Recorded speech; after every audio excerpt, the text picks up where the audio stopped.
Hello, and welcome to today's Quickbase ALM Unlocked session. In this session dedicated to Application Lifecycle Management, or ALM, we're going to cover two very exciting new features that just got released, and we'll see two deep dive demos into how they can be utilized to achieve your ALM goals. Today, you're going to hear from myself, Raina. I am a Sofia-based product manager, and I've been with Quickbase for 3 years. 2 of them I've spent working on ALM, so I'm very excited today to talk about the released features.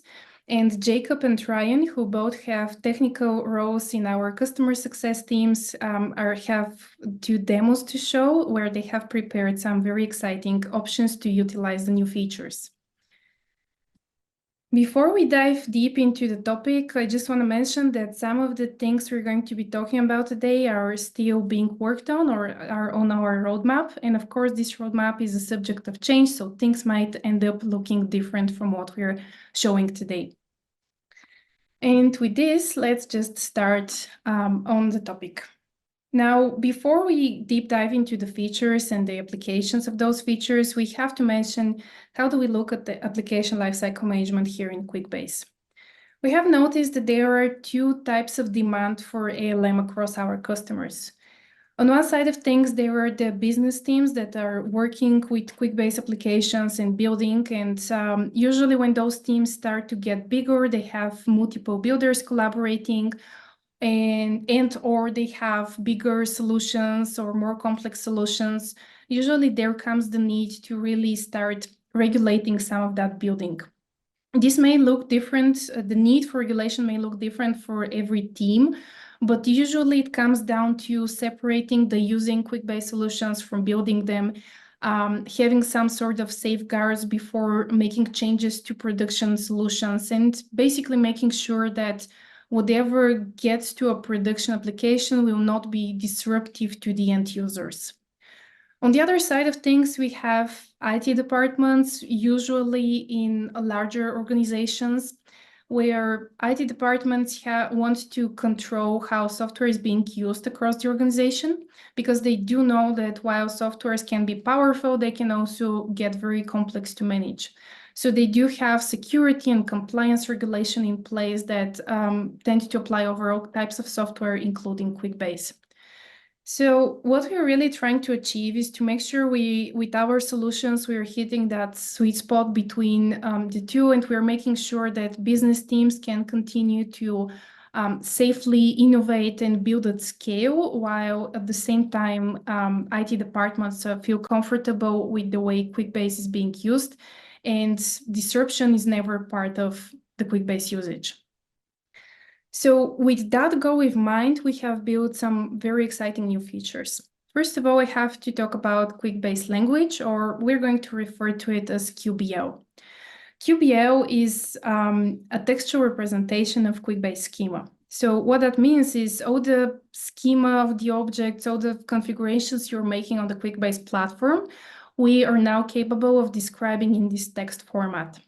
So for example, in this example, you're seeing on the right side of the screen, if you look into it, you will start seeing that those things you usually see in the field settings page for a text field. And that's because that's exactly what they represent. Basically, everything you can create on the Quickbase platform, like tables, fields, rows, etc., are just objects that have some settings and properties, and we're describing them now in a textual format. And what that gives you is really a single point description of all the things you're building on Quickbase.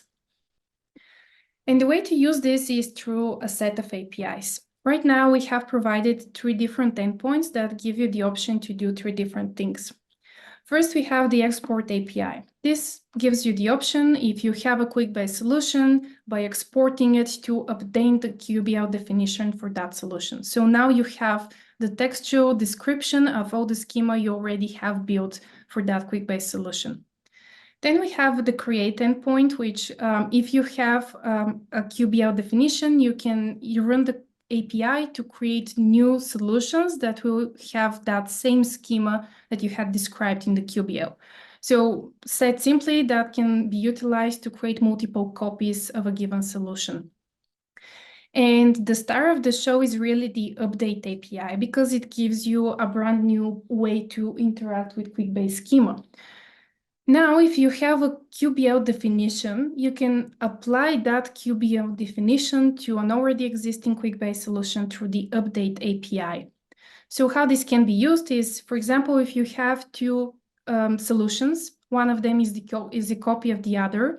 So they're the same, but then you go ahead and create something new in one of the solutions. So for example, you create a new table.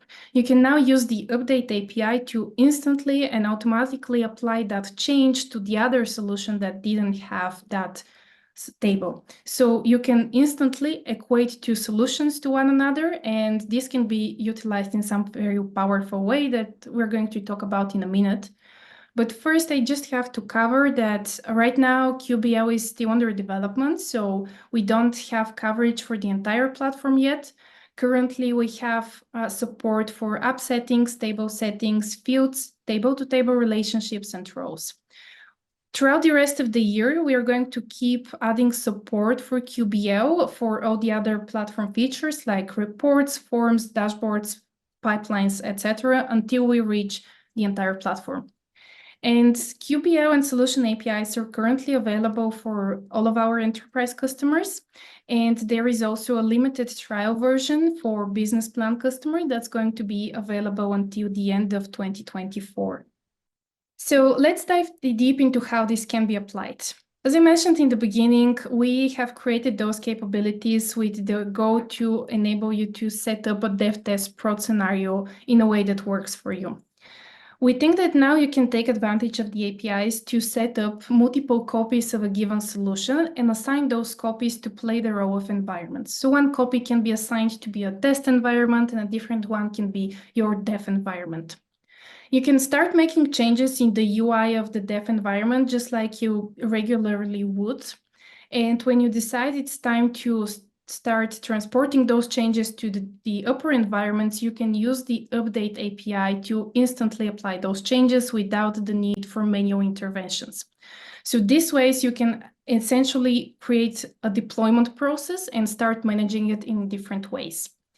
And I understand this is still somewhat abstract, so I'm going to hand over now to Jacob and Ryan, who are going to show us two very different ways to achieve that.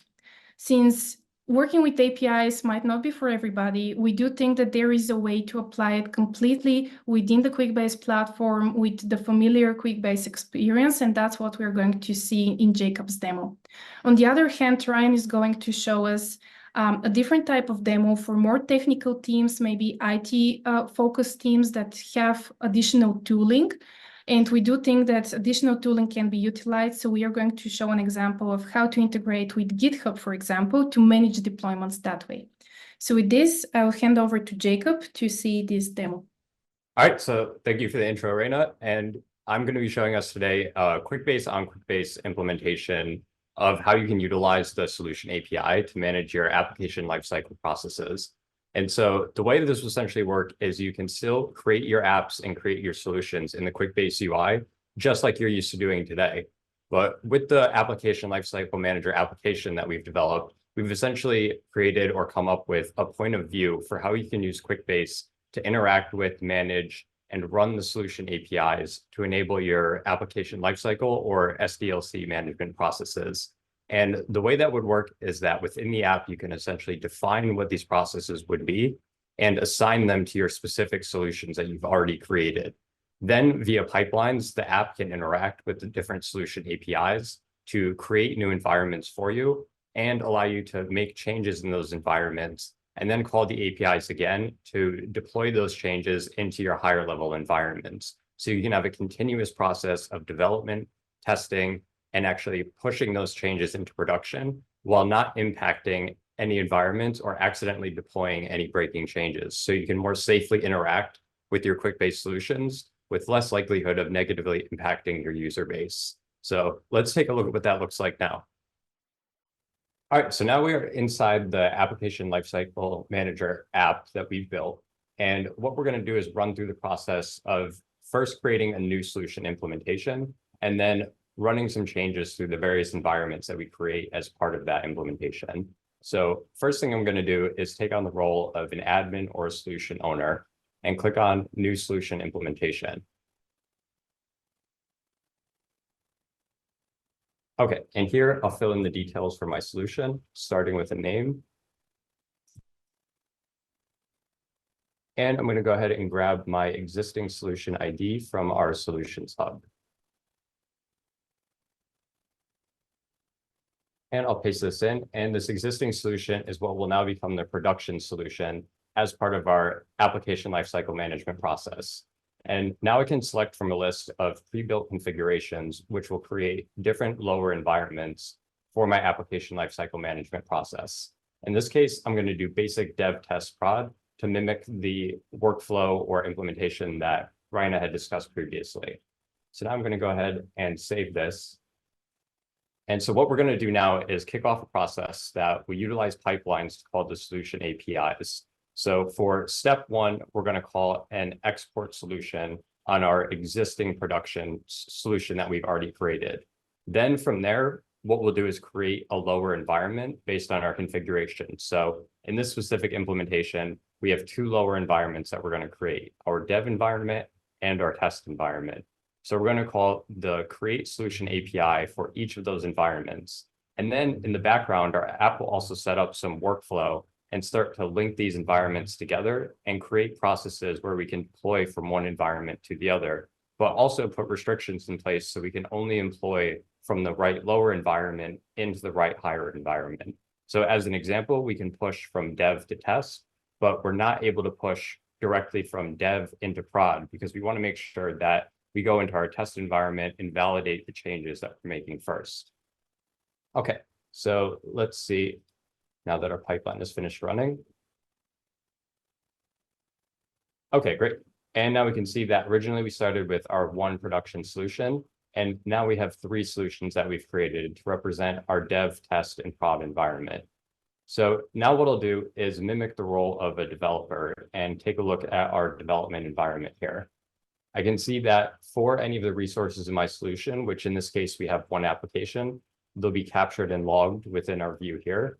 We're also going to create a snapshot or version of any resources in our solution at any point in time by storing and saving our QBL document. And in a moment, we'll see that we can also manage our deployments as well.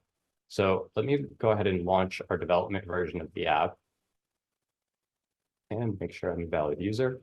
Okay, so now what I'm going to do is I'm a developer in this application, and I want to go ahead and make a change that I'm going to push into the test environment. Now, there's a number of different changes we can make based on what's currently covered by the QBL, but I'll make something that's very visually distinct. So let's go ahead and create a new table in our application. Like say we want to have a team members table to track our team who's completing our projects and tasks. And we'll go ahead and add in a few fields here. Okay, so now we have a new table, new fields in our application. Let's also create a new table-to-table relationship. And we'll say that team members connects to tasks, where each team member has many tasks.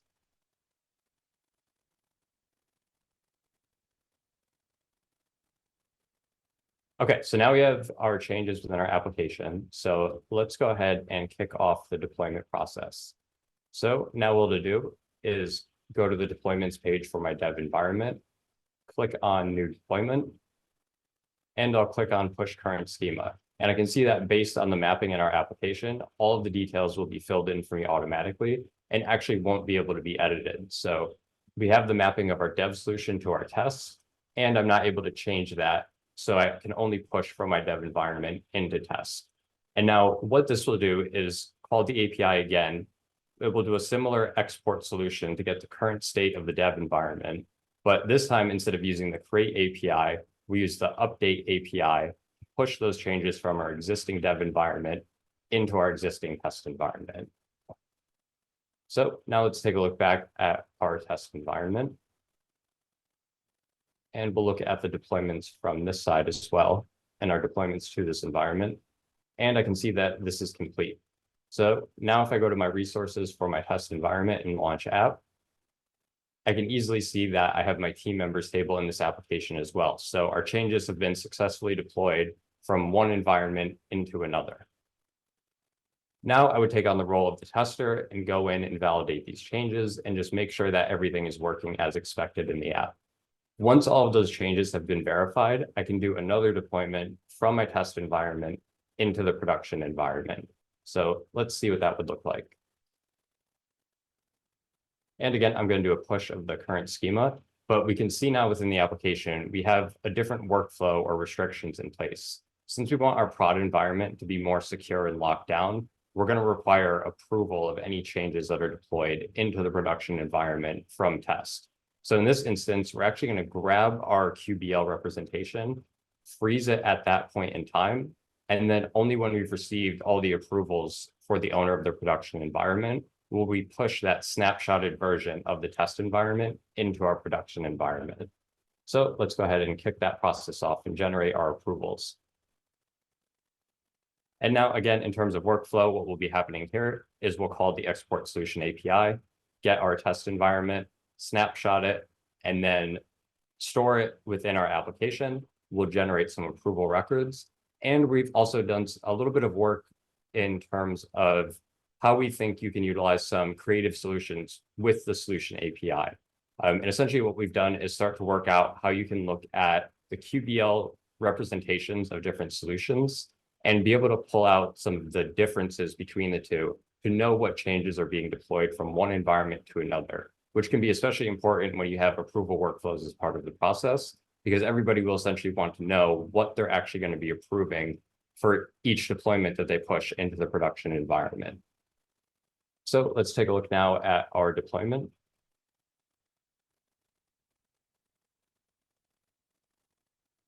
Let's see here in our update details.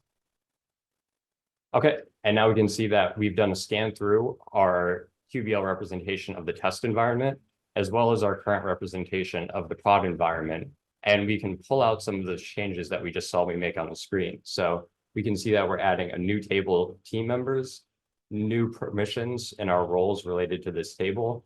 We've created a new relationship and then some new fields related to that relationship.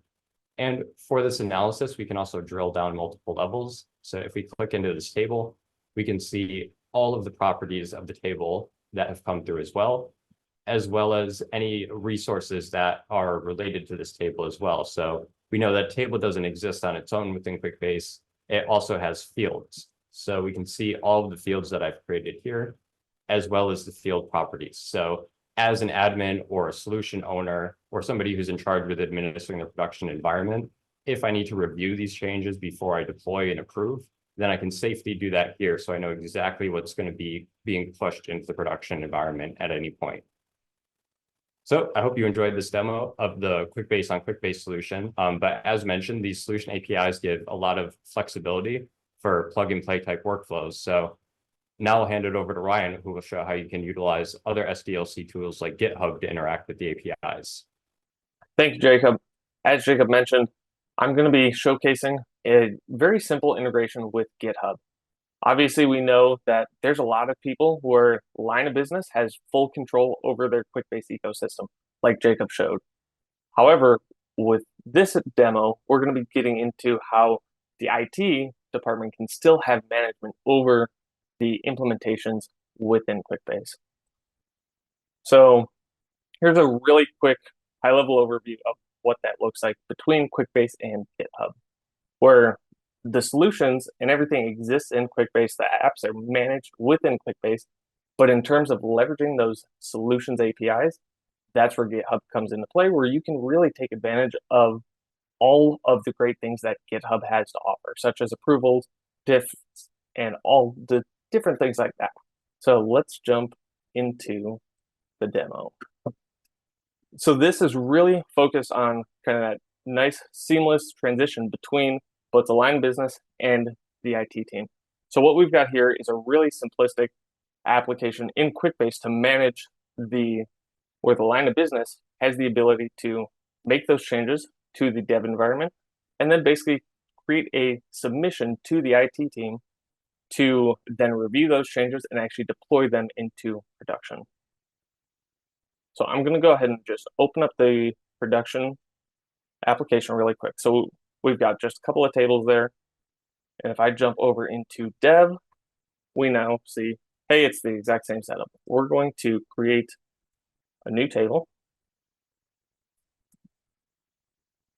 And we're going to go with resources.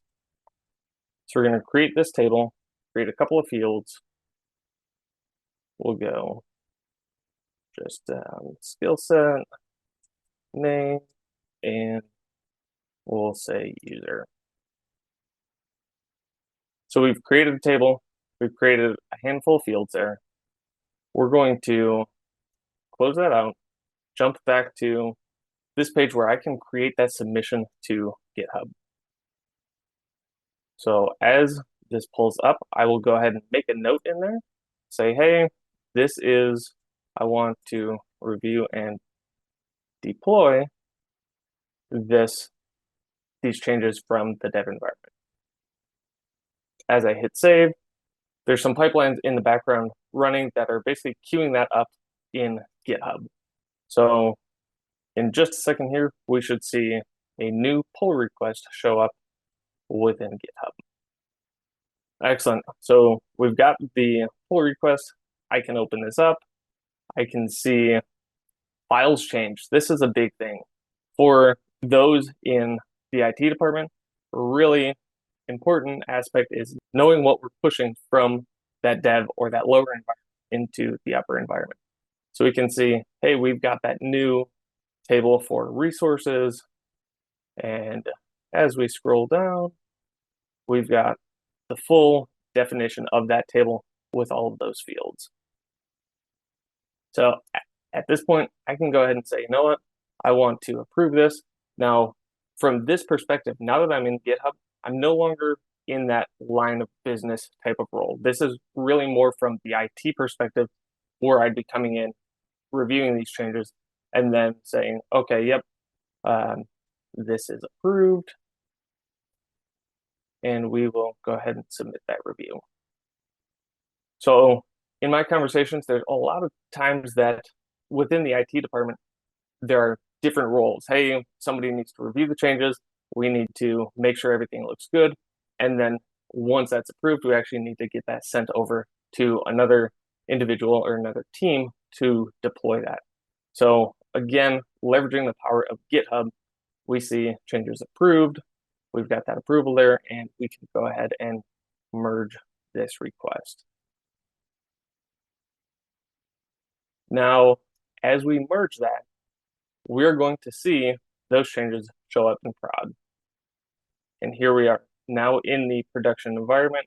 We see that resources table along with all of the fields that we had included in there. So again, really simplistic, kind of straightforward demo of how we can integrate with version control systems such as GitHub now with the QBL and solutions APIs. Back to you, Rain. Okay, thanks. Okay, thank you both, Jacob and Ryan. As we saw, there are two very different ways to apply QBL and solution APIs to solve your ALM problems. We do think that there is a lot of other solutions that can be implemented in different ways, and I just want to mention some other use cases that can potentially be solved today. So one use case we'd like to mention is build once, deploy everywhere. And this is for those of you that have a Quickbase solution that you would like to support multiple instances of. Those instances could be for a different location that needs supported similar solutions, or different departments, or even customers. And we know that this has been a challenging thing to scale before, because every change would need to be applied manually to all of the instances. However, now with solution APIs and QBL, we do think that there is a new opportunity to start managing those multiple instances in a much larger scale, since you can now implement your changes and keep developing your template solutions, and then start updating all of the instances in a very quick and automated manner without really having to do any manual interventions. So we do think that there is a huge opportunity for scaling here for those of you that do have that use case. On the other hand, there is a set of use cases around schema documentations that we think are now available too. Those would be not so much defined like the dev test prot and the build once deploy everywhere, but that would be anything around wanting to document your schema, maybe snapshotting it and comparing it to a different state that it had in previous points of time, and just having a reference point for how your schema looks at a given point of time, as well as maybe even looking into the content of that schema. Some aspects of QBL are opening up options to observe schema in new ways. For example, rows. We do not have a different, an alternative method to report on rows and the permissions given to rows on the table and field level, and that is now available through QBL. So if you have interest in exploring exactly what your rows have access to in your Quickbase applications, that's something that might be interesting for you. Well, at the end of this session, there is some time for questions at the end, so please, you're welcome to stay over and ask your questions, and we're here to answer them. But there are just a few things I want to highlight at the end. First of all, QBL is the foundation of all the ALM capabilities we're building. We are very dedicated to making ALM easy and possible for you and making it with the flexibility that you need. We know that every customer will need something slightly different. That's why we have built QBL and Solution API to provide that really new level of flexibility. And as you saw, the two demos from Jacob and Ryan, they provide the same solution in two completely different ways. We do think there is a lot of other approaches to solving the ALM problems, and we do think that QBL and Solution APIs really give a new level of flexibility that didn't exist before. However, that leads me to the last point, which is that with that powerful tools, with those tools that provide so much power and flexibility, there comes the need to be used responsibly. So we invite you and encourage you to explore Solution APIs and to design your solutions with care and to make sure that whatever you're implementing to your production applications is the right thing. If you need some help with or consulting with implementing solutions, you're welcome to contact your account team, and they will lead you to the right solutions and make sure that you have what you need in regards to ALM. So this is the end of the session. Thank you very much for listening, and please stay for some Q&A in the end here. Thank you.